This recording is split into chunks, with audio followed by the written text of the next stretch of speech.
हे friends, स्वागत है आप सभी का movie stock movie explain channel पे, जिस पर आज मैं रिकैप करने वाली हूँ पुष्पा 2 द रूल को, जिसने फिलहाल के लिए सभी लोगों के हार्ट पर रूल किया है। तो बढ़ते हैं वीडियो की तरफ, वो भी स्पॉइलर वार्निंग के साथ। लेकिन उससे पहले मेरी एक छोटी सी रिक्वेस्ट, वीडियो को लाइक, शेयर और चैनल को सब्सक्राइब करने की।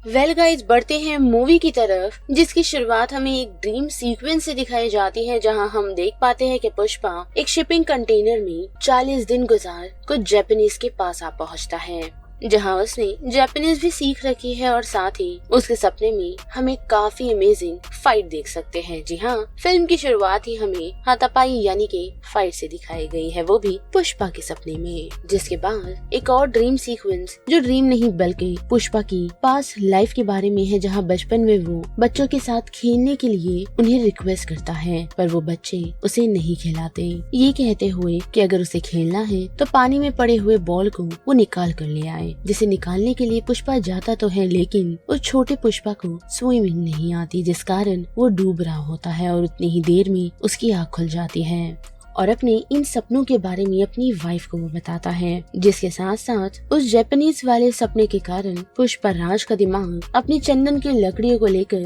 कहीं और ही चल पड़ा है, जो हम आने वाले सीन्स में जरूर देख पाएंगे। वेल, तो बढ़ते हैं पुष्पा 1 के लास्ट सीन की तरफ। तो उसके बाद हम शेखावत को देख पाते हैं, जो पुष्पा के पीछे हाथ धोकर लग चुका है। जी हाँ, हम देख सकते हैं कि जो शख्स लकड़ियाँ तोड़ने के लिए यानी कि चंदन की लकड़ियाँ तोड़ने के लिए मजदूरों को जमा कर अपने साथ ले जाता है, तो वही हम शेखावत आईपीएस को भी देख पाते हैं, जो बहरूपिया बन उन लोगों के साथ उस ट्रक में चढ़ जाता है। और उस ट्रक में हम देख पाते हैं कि शेखावत अपने एंगर को काफी कंट्रोल कर रहा है, क्योंकि काफी सारे लोग शेखावत की हुई बेइज्जती के बारे में बातचीत कर रहे होते हैं। और जैसे ही लोकेशन पर पहुंच सभी लोग लकड़ियां तोड़कर पैसे ले ही रहे होते हैं, तो वही हम नाम लिखने वाले को देख पाते हैं, जैसे शेखावत अपना असली नाम रिवील करता है। साथ ही वहाँ मौजूदा हर एक शख्स को वो अरेस्ट कर लेता है, और खास करके उन 2 शख्स की वो काफी कुटाई करता है, क्योंकि उन लोगों ने उसकी बेइज्जती की थी,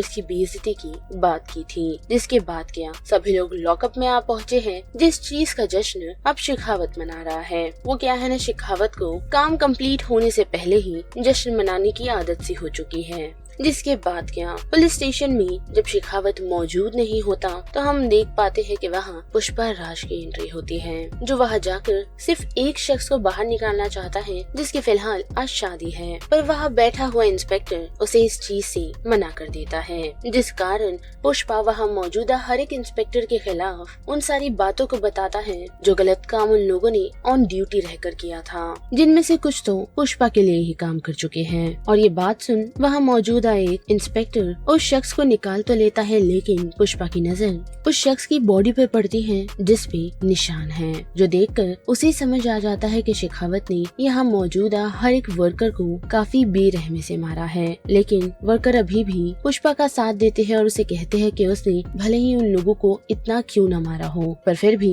वो पुष्पा राज का नाम उन लोगों के मुँह से निकलवा नहीं पाया। जैसे चढ़कर पुष्पा वहाँ मौजूदा हर एक वर्कर को अपने साथ ले जाने का डिसीजन बना लेता है, लेकिन उस पुलिस चौकी में मौजूद सभी इंस्पेक्टर इस बात से घबराए हुए हैं कि उन लोगों की नौकरी चली जाएगी। जिसके बाद के हम देख पाते हैं कि शेखावत पुलिस स्टेशन आ पहुंचा है, जहां पूरा पुलिस स्टेशन खाली है, यानी कि लॉकअप में मजदूर जो बंधे हुए थे, उनके साथ साथ पुलिस चौकी में कोई पुलिस वाला मौजूद नहीं, लेकिन एक पुलिस वाला मौजूद होता है, जो शेखावत को ये बताता है कि जब सभी लोगों ने ये बात पुष्पा से कही कि उन लोगों की नौकरी जा सकती है यहाँ मौजूदा लोगों को छोड़ने से, तो पुष्पा ने उन लोगों को न सिर्फ उनके रिटायरमेंट के पैसे दिए हैं, बल्कि रिश्वत भी दी थी, जिस वजह से उन सभी ऑफिसर्स ने इस्तीफा दे दिया है। जो बात सुन शेखावत तो काफी चिढ़ जाता है, लेकिन उसका सब इंस्पेक्टर कुपराज इस बात से काफी खुश होता है कि एक ईमानदार ऑफिसर अभी भी पुलिस स्टेशन में मौजूद है। लेकिन हम देख पाते हैं कि वो शख्स सिर्फ इस्तीफा देने के लिए रुका था, क्योंकि उसने ऑलरेडी पुष्पराज से पैसे ले लिए हैं। वेल, फिर क्या, हम देख पाते हैं कि पुष्पा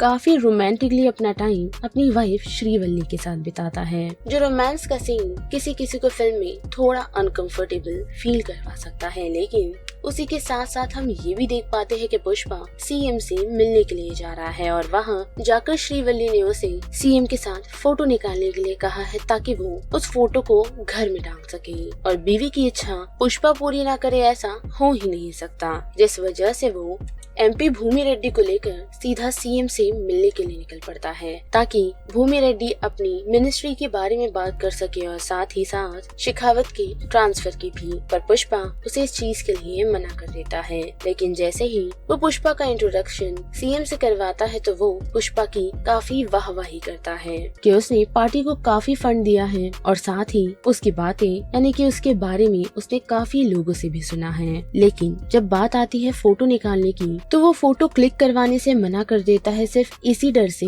कि वो सीएम है और साथ ही साथ पुष्पा 2 कौड़ी का स्मगलर है। जो फोटो अखबार में छपेगी तो उसकी रिस्पेक्ट कम हो सकती है, जो चीज डेफिनेटली हमारे पुष्पा का ईगो हर्ट कर देती है। और जैसे ही भूमि रेड्डी सीएम से मिलकर बाहर निकलता है तो वो पुष्पा से सीएम के बर्ताव के लिए सबसे पहले माफी मांगता है, पर साथ ही उसे ये भी कहता है कि अगर वो सीएम बना तो उसकी तरह वो पुष्पा के साथ ऐसा नहीं करेगा। जिस वजह से पुष्पा का दिमाग चलता है और हम देख पाते हैं कि वो भूमि रेड्डी को सीएम की शपथ लेने के लिए रेडी होने को कहता है, क्योंकि उसकी बीवी का कहा और उसका मानना उसे पूरा करना है। साथ ही सीएम ने उसे कहा है कि बीवी का सुनने वाला कभी सक्सेसफुल नहीं होता, जो पुष्पा के अकॉर्डिंग गलत है और उसकी बाई को जो बोलेगी वो करने को तैयार है, जिसके लिए जितना फंड लगे वो उसके लिए भी रेडी है, क्योंकि हम देख पाते हैं कि पुष्पा ने ऑलरेडी सारी प्लानिंग कर ली है, जिस कारण वो इतनी श्योरिटी के साथ भूमि रेड्डी को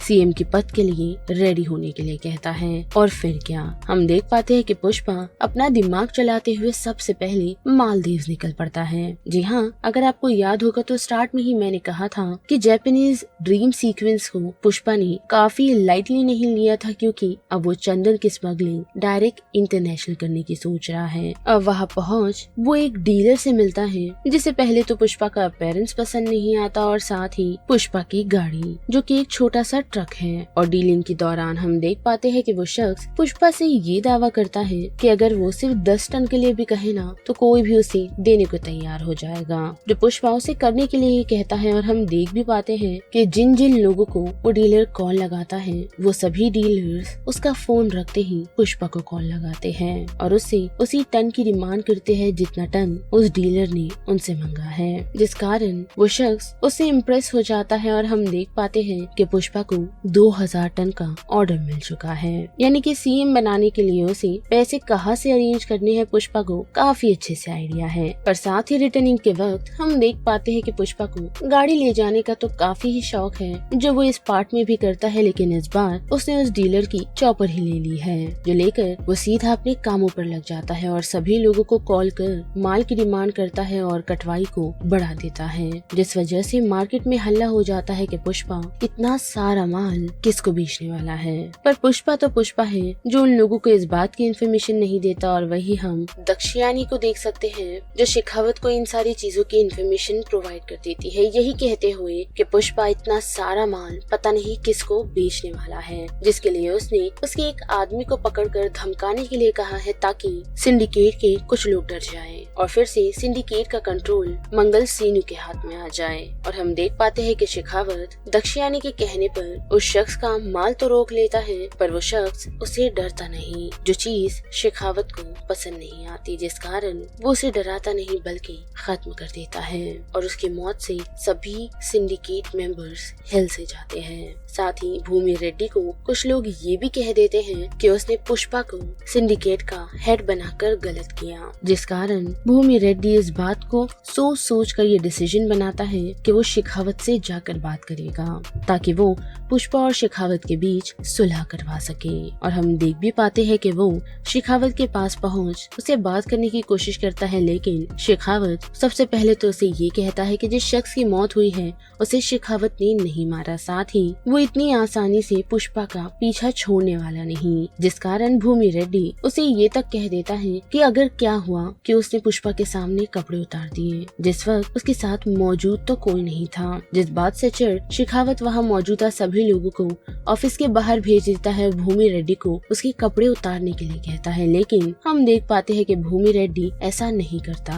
पर शेखावत की बात सुन उसे इतना समझ आ जाता है कि शेखावत को सिर्फ पुष्पा से सॉरी सुनना है, जिस कारण सबसे पहले वो अपने कपड़े निकालता है, उसे मनाने की कोशिश करता है, लेकिन शेखावत जब नहीं मानता तो वो उसे इस बात की कंफर्मेशन दे देता है कि पुष्पा उसे सॉरी कहेगा। जो चीज सुन वो काफी एक्साइटेड है और उसने एक पार्टी थ्रो करने के लिए कहा है, जहाँ सिंडिकेट के काफी सारे और लोग मौजूद होंगे जिनके सामने पुष्पा सॉरी कहेगा। जिसके बाद पार्टी शुरू की जाती है और हम देख पाते हैं कि पुष्पा जो फुल्ली ड्रंक है उसका पार्टी में जाने का इरादा नहीं, क्योंकि उसे शेखावत को सॉरी नहीं कहना पर वाइफ और जक्का रेड्डी के कहने पर वो वहाँ जाने का डिसीजन बना लेता है। जहाँ पहुँच उसी ड्रंक हालत में वो शेखावत को सॉरी कहता है, जिसे शेखावत रिकॉर्ड कर चुका है। और इतना कहकर पुष्पा वापस निकल जाता है, लेकिन रास्ते में ही उसे खुद पर शर्म आने लगती है, मानो जैसे उसने कोई ऐसा काम कर लिया हो जो पुष्पा कभी कर ही नहीं सकता।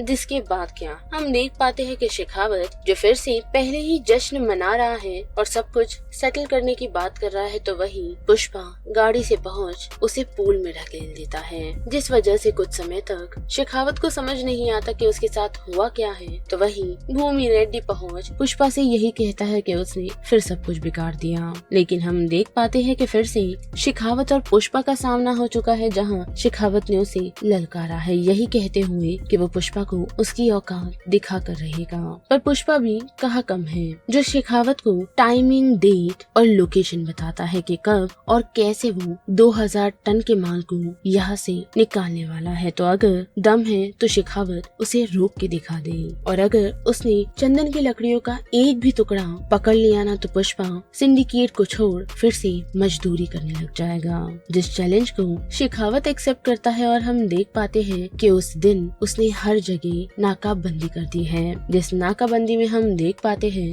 कि उसे समझ आता है कि गर्मी का मौसम है तो वो लोग माल नदी से लेकर निकलेंगे, और उसका अनुमान भी सही होता है। जिसके बाद क्या काफी टैकल करने के बाद वो उन सभी ट्रक को पकड़ने में कामयाब होता है, लेकिन उसी के पहले पुष्पा ने अपने सभी लोगों को माल छोड़कर वहाँ से निकलने के लिए कहा था। यानी कि इतने प्लानिंग के बाद भी शेखावत काफी चतुर निकला और उसने एक नहीं बल्कि पूरे 2000 टन पुष्पा से ले लिए हैं, और अब वो इस बात की इंफॉर्मेशन न्यूज में भी पहुंचा चुका है। साथ ही उसे अब पुष्पा का वेट है कि वो सिंडिकेट छोड़ मजदूरी करेगा, जिसे मंगल सेनु भी इम्प्रेस्ड है और उसकी वाइफ दक्षयानी भी। पर जैसे ही शेखावत इंटरव्यू के लिए पहुंचता है तो उसी समय मंगल सेनु का दिमाग चलता है और वो लकड़ियों को चेक करता है, जैसे उसे कुछ समझ आता है। और जैसे ही ये इन्फॉर्मेशन शेखावत को मिलती है तो वो इंटरव्यू छोड़ चेक करने के लिए पहुंचता है, और चेक करने पर उसे पता चलता है कि जिन लकड़ियों को उसने पकड़ा था वो चंदन की नहीं बल्कि दूसरी लकड़ियां है जो दिखती चंदन जैसी है। जैसे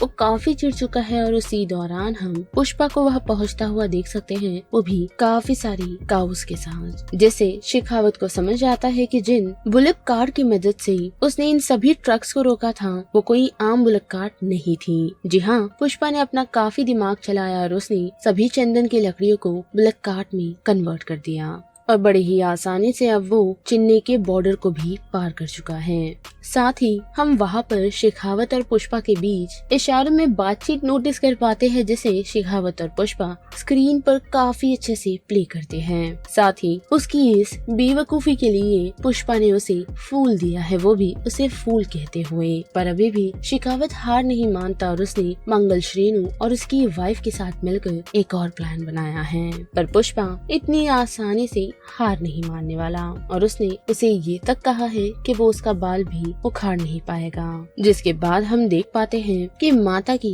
फेयर में पुष्पा का पूरा परिवार पहुंचता है, जहां दर्शन करते वक्त श्रीवल्ली को चक्कर आ जाते हैं, जिससे वहां मौजूदा सभी लोगों को खुशखबरी मिलती है। पर पुष्पा इस बात को सुनकर वहां से गायब हो जाता है और हम देख पाते हैं कि उसने गंगा माँ का रूप ले लिया है, यानी कि जग्गा माँ का, और वो उसी भेष में तांडव यानी कि नृत्य कर रहा है, जो सीन काफी इंटेंस है। साथ ही हम देख पाते हैं कि श्रीवल्ली उसे रोकती है, ये पूछते हुए कि वो ये सारी चीजें क्यों कर रहा है, जिसके जवाब में पुष्पा उसे बताता है कि सभी लोग कहते हैं कि माँ से साड़ी पहनकर दुआ करने से मनोकामनाएं पूरी होती है, जिसे श्रीवल्ली हैरान है और वो पुष्पा से पूछती है कि उसकी ऐसी कौन सी मनोकामना है, जिसके जवाब में पुष्पा कहता है कि उसने माँ से एक बेटी मांगी है ताकि उसे अपने हस्बैंड का एटलीस्ट नाम मिल सके, क्योंकि अगर बेटा हुआ तो पुष्पा के अकॉर्डिंग वो काफी बदनसीब है, क्योंकि वो अपने बेटे को एक खानदान का नाम नहीं दे सकता। पर श्रीवल्ली उस सिनेरियो को काफी अच्छे से हैंडल कर उसे समझाती है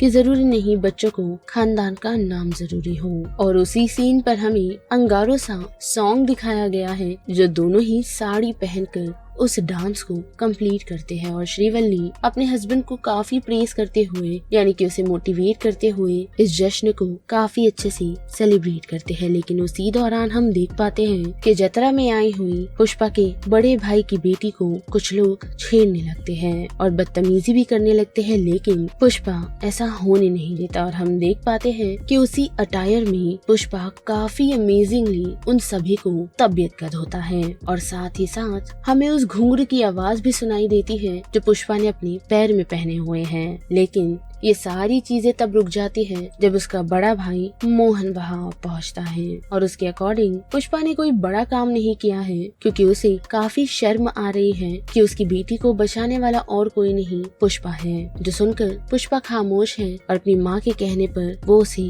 कुछ कहता नहीं। लेकिन श्रीवल्ली को अब बस हो चुका है, जो मुल्लेटी मोहन को काफी कुछ सुना देती है और यहाँ तक कि ये भी कह देती है कि पुष्पा राज को किसी खानदान के नाम की जरूरत नहीं, तो वो अपना नाम अपने पास रख सकता है, क्योंकि यहाँ मौजूदा जिस भी लोगों से वो ये पूछवाती है कि वो कौन है, जिसके जवाब में वो लोग अपना नाम नहीं बल्कि ये बताते हैं कि वो लोग पुष्पा के लिए ये और वो काम करते हैं। साथ ही मुल्लेटी मोहन को भी लोग मुल्लेटी के नाम से नहीं बल्कि पुष्पा के बड़े भाई के नाम से जानते हैं। और इतना कहकर वो पुष्पा को वहाँ से लेकर निकलती है, सभी लोगों को ये कहते हुए कि हमेशा मोहन ने उनकी खुशियों को तबाह करने की ही कोशिश की है। और उसके वहाँ से जाते ही हम देख पाते हैं कि मोहन उन सभी लोगों को जिसने उसकी बेटी के साथ बदतमीजी की थी, उनके आधे बाल मुंडवा कर और उन्हें नंगा कर गधे पर बिठवा के पूरे जतरा में घुमाता है। जिसके बाद बात करें अब शेखावत की, तो हम देख पाते हैं कि वो सीएम के पास आ पहुंचा है और उसे भूमि रेड्डी को इस बात की इन्फॉर्मेशन दे दी है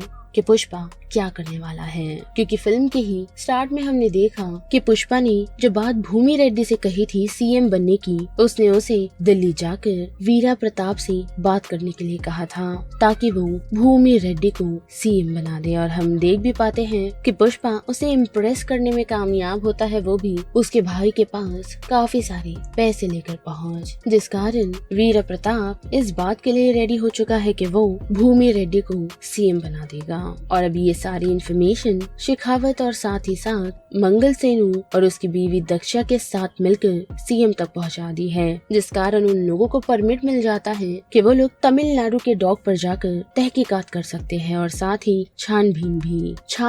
भी। और जैसे ही शेखावत और उसकी टीम वहाँ चेकिंग के लिए पहुँचती है तो उन लोगों को डॉक यार्ड पर एक चंदन का टुकड़ा नहीं मिलता। पर शेखावत इस बार पुष्पा की तरह सोचता है और पानी में डाइव कर जाता है, जहाँ उसे बोट से बंधी हुई काफी सारी बुलेट कार्ट नजर आती है जो कि चंदन की लकड़ियों से बनी है। पर जब तक वो इन सिनेरियो को सभी लोगों को बता पाता, वह मौजूदा डॉक पर सारे शिप अपना इंजन चालू कर सीधा श्रीलंका के लिए निकल पड़ती है, जिनका पीछा शेखावत और उसकी टीम भी करती है। लेकिन वक्त रहते श्रीलंका के बॉर्डर को वो सभी शिप पार कर जाती हैं और फिर से शेखावत के हाथ कुछ नहीं लगता, लेकिन हाँ जरूर उसे पुष्पा नजर आता है श्रीलंका के बॉर्डर की तरफ, जिससे शेखावत काफी चिढ़ चुका है। लेकिन अब काफी देर हो चुकी है क्योंकि माल उसकी जगह पहुंच चुका है और पुष्पा को उसके पैसे मिल चुके हैं और उन पैसों की मदद से उसने भूमि रेड्डी को सीएम बना दिया है। और जो एग्जिस्टिंग सीएम मौजूद था वो इस बात से रिग्रेट करता है कि उसने क्यों अपनी बीवी की बात नहीं सुनी है, क्योंकि उसे सिर्फ एक फोटो निकालनी थी जिसके लिए उसने मना किया, तो बेचारे से उसकी पोजीशन ही पुष्पा ने छीन ली। और सीएम बनते ही भूमि रेड्डी सब सबसे पहला विजिट पुष्पा के घर आकर देता है और वहाँ मौजूदा रिपोर्टर इस बात को काफी अच्छे से ध्यान में रखती है कि लास्ट टाइम जब वो सीएम से मिलने के लिए गया था तो उसने एक डेट कही थी कि सीएम इस तारीख को उसके घर आकर खाना खाएगी, जो पुष्पा ऑलरेडी करके दिखा चुका है। लेकिन उसने इस डेट को इसीलिए चुना क्योंकि आज उसकी श्रीवल्ली का बर्थडे है और उसे सरप्राइज देने के लिए उसने सीएम को अपने घर खाने पर इनवाइट किया है। और वही बात करें एसपी शेखावत की तो हम देख पाते हैं कि वो अपनी हार का दुख मना रहा है, वो भी काफी ड्रिंक कर उसी लोकेशन पर बैठ जहां उसने काफी सारे नकली चंदन की लकड़ियों को पकड़ा था। लेकिन उसने उसका भांडा ना फूटे इसके लिए वहां मौजूदा सभी लकड़ियों को जलाने का डिसीजन ले लिया है, जिसके लिए वो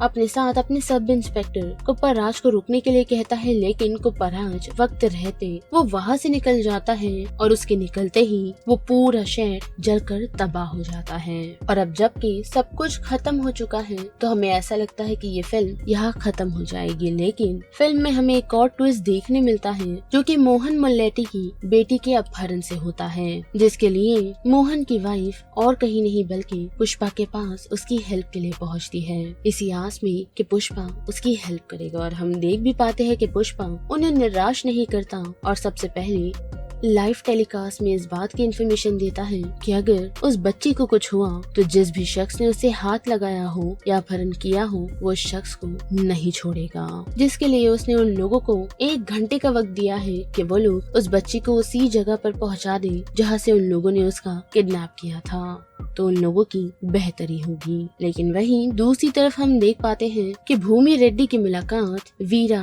प्रताप से होती है और उससे बातचीत करने पर उसे पता चलता है कि मोहन मुल्लेटी की बेटी को जिसने किडनैप किया है वो और कोई नहीं उसके खानदान का एक लौता चिराग है, जिसे हाल ही में उसने एक रेप केस में छुटवाया था। तो फिलहाल अब वो ये चाहता है कि पुष्पा इन सारी चीजों को रोक दे और वो अपने भाई के बेटे से बात कर उसकी मोहन की बेटी को छोड़ने के लिए कह देगा। लेकिन हम देख पाते हैं कि जब भूमि रेड्डी पुष्पा से इन्हीं बारे में बातचीत कर रहा होता है तो पुष्पा उसकी बात नहीं सुनता, बल्कि वो उसे ये कह देता है कि अगर उन लोगों ने उस लड़की पर एक आंच भी आने दी तो वो सभी लोगों को खत्म कर देगा। जिसके बाद क्या उसे कॉल आता है वीरा प्रताप के भाई के बेटे का, जो उसे कहता है कि कहाँ और कितने पैसे लेकर आने हैं, लेकिन पुष्पा को वहाँ अकेला जाना होगा, जिसके लिए वो अग्री कर चुका है। और हम देख पाते हैं कि श्रीवल्ली ने जाने से पहले उसे ये कहा है कि अगर चीजें बातों से खत्म हो रही है तो खत्म कर वो बच्चे को घर ले आए, लेकिन अगर उस पर जरा सी भी आँच आई हो तो वो किसी को जिंदा ना छोड़े। और बीवी की बात पुष्पा टालता नहीं, जिसके बाद हम देख पाते हैं कि लोकेशन पर पहुँच पुष्पा उन सभी के सामने अकेला खड़ा होता है, पर उस बच्ची के उनके हाथ में रहने के कारण वो कुछ कर नहीं पाता, जिस कारण वो सभी पुष्पा को साड़ी पहनाते हैं और उसे अपना बदला लेना शुरू करते हैं। साथ ही वहाँ हम फर्स्ट पार्ट वाले श्रीनु के लोगों को पहुँचता हुआ देख सकते हैं, जिन्होंने पुष्पा का हाथ बांध दिया था और उस सिचुएशन से भी पुष्पा काफी अच्छे से एस्केप कर चुका था। तो इस बार एहतियात बरतते हुए उसने न सिर्फ उसके हाथ बांधे हैं बल्कि पैर भी, और उसके सामने वो लोग उसी बच्ची को ले आते हैं और उसके साथ बदतमीजी करने की कोशिश करते हैं। लेकिन पुष्पा